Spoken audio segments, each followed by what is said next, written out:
naman malaman nyo na ang isipan ko'y gulong-gulo.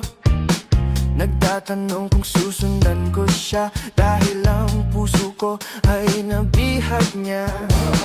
Alam mo bang minamahal ko siya at tunay ang aking nadarama.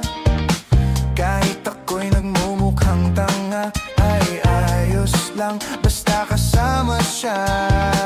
Kahit sabihin pa ng iba, nababaliw na akong talaga.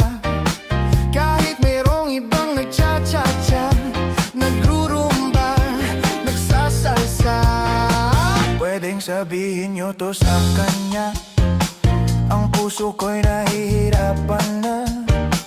Ano pa ba ang pwede kong gawin na uubra upang maakit siya?